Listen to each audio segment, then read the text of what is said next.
Hello, survivors. Today we're going to talk about shoulder pain. That's a topic that is very near and dear to me because after my dissection surgery, I sat in my recliner for a long time. I had to be on a 24/7 IV drip because of my endocarditis that happened after my second dissection surgery. So I couldn't move around because I had tubes attached to me. And I developed frozen shoulder arthritis, very uncomfortable. So today I want to briefly do an introduction into a couple of ways Qigong can help you with your shoulder pain or help you manage your shoulder health to where you don't get shoulder pain. And it really works. We're going to review two basic exercises today that I really love. They are a lot of fun and you can do them from your chair. Keep the chi flowing through your shoulders. So find a comfortable spot in your chair, feet on the floor, shoulder width apart. Make sure you've discussed doing some moderate exercise with your doctor and he said it's okay, and let's move some chi. Survivors, we're going to talk about the muscles first in our shoulder. We'll look at some of the bones and look at the muscles and then determine which ones we need to focus on, first of all, to help keep stagnation out of the picture. Stagnation causes pain and lock up of the muscles. So what we want to realize, first of all, that hydration is very important. And part of Qigong diet and Qigong lifestyle, Yang Sheng, is staying hydrated and drinking good fluids, good liquids. I always default to water because water is the best. There's nothing better than water. I do love my coffee. And one day I'm going to do a video on my different coffee preparation methods because I really do love coffee. But water is so much better than coffee. Tea is awesome. Green tea is phenomenal. I do like matcha too. One of my favorite matcha drinks is like a golden matcha green tea, hot. I'll use milk, dairy milk or oat milk sometimes. Mix some turmeric in there, some green tea matcha, a lot of powdered ginger, a lot of powdered cinnamon, and whisk it up. Make sure the milk's warm. Whisk it up, and it's such a good drink. So water, coffee, tea, but avoid the soda pop. Meh. My cardiologist told me one time, he said, one of the worst things in the world you can do as a dissection survivor or aneurysm survivor is to drink dark colored sodas like, well, you know the brands. It's because they have phosphoric acid in there. And one of the problems that we have as survivors is our kidney function is a little bit decreased or a lot of it decreased. I was in kidney failure after my second aortic dissection surgery. So stay away from the dark colored sodas that contain phosphoric acid. And they also contain sugar. Sugar is one of the most inflammatory foods or components that we can eat, ingest into our body. So stay away from soda pop. Go to water as your number one hydration liquid, and then consider coffee and tea also. You may have your own herbal teas that work really well for you. That's a thumbs up, like chamomile or ginger tea in the morning. We call ginger in Chinese medicine xiangzhang. And it is a phenomenal tea for helping digestion, bringing warmth into the body. Add a little bit of cinnamon in there too if you ever get cold. And the cinnamon just really ramps up that body temperature.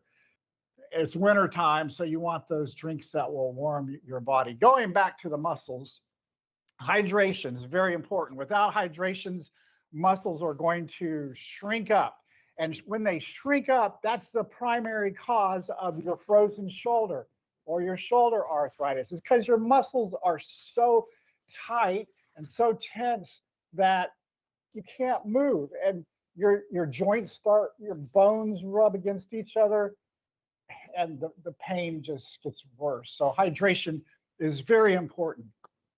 Now, there are 7 major muscles that I like to think of in the shoulder joint that we need to care for. Today, we're only going to talk about 3.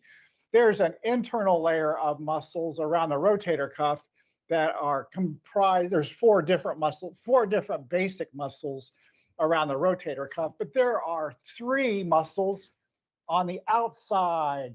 And those 3 muscles are referred to as the deltoids. Everybody knows about deltoid muscles. You can find your deltoid muscles by abducting your arm, lifting your arm up, and you can see, just run your finger. They start here at the clavicle, and they run and attach down on your forearm along the large intestine channel. There's 3 deltoids. Now, I'm going to go to my anatomy model, which I really enjoy looking at because it comes apart. He lets us examine the muscles. This is the deltoid group. On the deltoid muscles, you have the anterior deltoid, which attaches the clavicle and the upper arm. You have the middle deltoid, and you have the posterior deltoid in the back. Those 3 join together right here and are responsible for lifting your arm, moving your arm forward and backwards. One of the big problems with shoulder arthritis is when the deltoids stop stretching properly.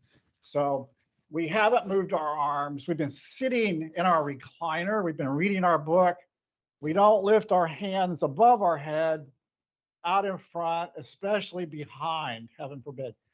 And so those deltoids, those 3 deltoids, the anterior front, the middle deltoid, and the posterior, they start to shrink. And you lose that range of motion that you were born with the deltoids. So very important to stretch those deltoids on a regular basis. Your arm cannot move if those deltoids are all crimped up. So we're going to look at some exercises that stretches the posterior deltoid by bringing our arm forward, and then stretches the anterior deltoid by bringing our arm backwards. And both of those will help stretch the middle deltoid too. So let's go ahead and move into one of my favorite warm-ups, purging Qigong flows, spinal cord breathing. We've done this before many times. We're going to clasp our fists like we're holding baby birds. Very gently, not too tight, because we want the qi to flow. Before we start, I want to talk about qi flowing through the arms and how it affects the shoulders. We have channels that start or end at the fingertips. If we clasp our hands too tight, then we're going to block the qi. So we want to just gently clasp our hands together when we make fists. Now, there are several channels, or fascia and energy channels that run through our arms down to our bodies. 1 or 2 of the most important with respect to shoulder pain is the large intestine channel, which starts here at the tip of the finger and runs up the shoulder. And then you have the small intestine channel too, that runs across the upper shoulder. Now, you ask, why are the intestines connected to shoulder pain? Good question. But our body is intricately complex. And so we have organ systems that are related to our extremities. Think about this. if you have a really bad gallbladder attack from gallbladder stones, what hurts first, most typically? Your shoulder. Why? Because the fascia, the nerves, the muscles and tendons are all connected throughout our body. So our intestines are tied into our shoulders in many ways through fascia, tendons, nerve pathways, and chi flow. Very important to be able to understand that our intestines, our digestive area can really affect shoulder pain. That means what we eat can affect shoulder pain. If we drink a lot of that dark colored soda pop with sugar in it, we can expect shoulder pain from inflammation.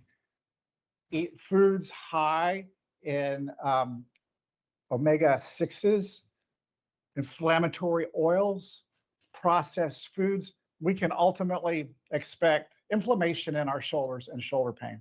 So diet is very important. The water, the coffee, the tea. Tea is so good with the omega-3s. Diet is so important for shoulder pain. So what we're going to do is clasp our hands together, lightly, gently, mindful of the large intestine and other channels in our arms. We're going to tuck our chin in, keep our spine straight, bring our fists together. You can feel that stretch coming from your scapular spine, the posterior deltoid, down to your arm. You want to feel that gentle stretch. We're not going to push past tension. We're going to just gently pull. 70% effort is the number I always shoot for to avoid any kind of muscle pull or damage. Pull our shoulders in, pull our fists together, tuck our chin in, rounding our shoulders back. That's stretching the posterior deltoid. Now, on the inhale, we're going to stretch back. Elbows, shoulders go back. Here, we're stretching the anterior delt from the clavicle down to the forearm. So exhale, engage, stretch that back delt. Inhale, very gently, open up. Put a smile on your face, survivors. Exhale, engage.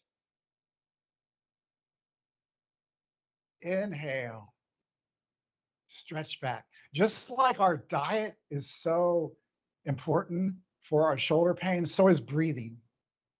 We've talked many times about lower dantian breathing or belly breath. So what we want to do is on the inhale, our belly expands, right? We can even feel the sides go out and our kidneys puff out in the back on the inhale.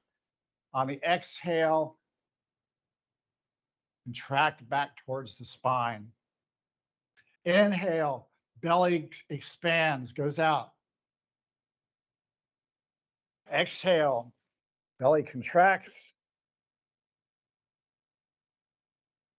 Engage. Inhale, stretch the front delt. Feel the deltoid just stretching and opening. Exhale, work that back. Those three deltoid muscles are so important to minimize shoulder pain and maximize shoulder health management. So many of us don't move our arms. If we were to do this spinal cord breathing exercise every day, we would be moving. We'd have free flowing chi throughout our shoulders in no time at all. I went from having to toss the football with my son underhand. I could not throw it overhand because my delts and my rotator cuff muscles were all locked up, full of stagnation. I went from not being able to toss the football except underhand short distances to being able to throw the football like I should now very easily. It's all about everyday baby steps. You're not going to be able to improve all this shoulder pain overnight. We're going to take gentle baby steps. If we do 20 spinal cord breathing movements every day, that's a lot every year. And that's how you make improvement with stretching those front and back deltoid muscles. A little bit every day. I love this exercise. It can be a little bit challenging at first. In high school, our football coach used to call this way backs. We would do 1, 2, way back. He knew that we were stretching those front deltoids. Spinal cord breathing. Great exercise, survivors. Put it in your daily workout checklist. Okay, so another really good exercise. This one is fun. I really enjoy it too. It's called Rooster Spreads Its Wings. A little bit of background. The lung channel starts lung one right about here on each side of the body. And so what we're going to do is we're going to bring our fingertips together. So all 5, 6, there's multiple channels on the pinky. All 6 of the fingers are going to rest right below our clavicle, right here. And we're going to gently rotate our arms forward, just like a rooster is spreading its wings. Now you're really working those delts and also moving some of the rotator cuff muscles underneath. The fun part about it could be a rooster or it could be a chicken too, is that while we're moving our arms, we're going to cluck like a chicken. Come on, cluck, survivors, you can do it. Or crow like a rooster. Cock-a-doodle-doo. Make this fun, survivors. Exercise can be fun. Do 9 loops and then change directions. Feel those shoulders open up. Start your spirals tight and small so you don't pull anything. Then go widen the diameter of your spirals, survivors. Keeping those fingers right there below your clavicle. Open up, pull forward, open up, stretch the front, pull forward, open the back. Rooster spreads its wings. Great exercise to do in combination with spinal cord breathing on a daily basis. You can wake up your partner cackling like a chicken or crowing like a rooster. This is actually a good workout, and it will not only increase the flexibility of your shoulders and your upper arms, but develop those muscles too. So important. If you don't use it, you're going to lose it. So important to move these 7 or 8 muscles in the shoulders on a daily basis. Okay, survivors, I want to give you a couple of other tips on how to help the qi flow, the blood, the energy, the qi, I like to call it qi, that flows through our fascia and our tendons and our nerves, that electrical current that powers our nervous system and powers our cells, mitochondria in the cells, and just the movement of our cellular system and muscular system. Muscle cells are so interesting to study, but we don't want it to be quiet in there. We don't want it to be too noisy, but we always want to have movement. And so one thing I like to do is, this is a bean bag. My Yochi Qigong instructor actually made these bean bags. They're filled with black beans from Walmart. This is a great exercise to stimulate blood and chi flow in your shoulder. If you do feel a little bit of tenseness or stagnation in your shoulder, see if you can take a baggie and fill that baggie with black beans or lima beans or black-eyed peas or any kind of beans that you have in a cabinet. And it feels so good. It's like a massage, survivors. Keep this by your bed or by your chair. And what you're doing is just like a massage. It is a massage. You're moving the blood and moving the chi in that shoulder area. You want your deltoids to have healthy blood circulating in there.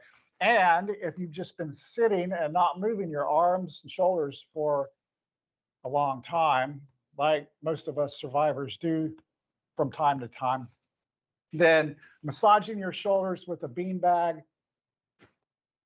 is such an important part of keeping blood flow, chi flow, and circulation in your shoulders. I also